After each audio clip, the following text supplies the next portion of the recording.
چاہیے. اور یہ کل جو جا کے پھر ایک نئی خواہش کا اظہار کیا وزیر اعظم صاحب نے چائنا میں، کہ جس طرح چائنا میں پتہ نہیں اب ان کو صحیح پتہ بھی ہے کہ نہیں پتہ ہے، کہا جی جس طرح 400 لوگوں کو پکڑا تھا چینی حکومت نے اور ان کو سزائیں دی تھیں، میری بھی خواہش ہے کہ میں 500 لوگوں کو جو ہے وہ اس طرح پکڑ دوں، لیکن میں پکڑ نہیں سکتا ہوں چونکہ پاکستان میں قانون ہمیں اس کی اجازت نہیں دیتا. پھر جو چیئرمین نیب ہے وہ اس خواہش کا اظہار کرتے ہیں کہ جس طرح سعودی عرب میں 4 ہفتے لگے تھے تمام چیزوں کو طے کرنے میں، اس طرح 3 ہفتے مجھے مل جائیں تو میں پتہ نہیں یہاں ساری چیزیں ٹھیک کر دوں گا. تو ان دونوں ہمارے جو کردار ہیں اس پورے تماشے کے،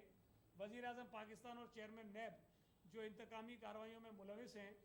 ان کو یہ پتہ نہیں ہے کہ چائنا میں اور سعودی عرب میں ہیں تو ہمارے دونوں دوست ممالک، لیکن وہ اپوزیشن کا کوئی نام و نشان نہیں ہے. تو مجھے لگتا یہ ہے کہ عمران خان کی ایما پر چیئرمین نیب بھی اسی راستے پہ چل پڑے ہیں کہ اس ملک میں بھی اپوزیشن کا جو نام و نشانہ مٹا دیا جائے، اور پھر اس کے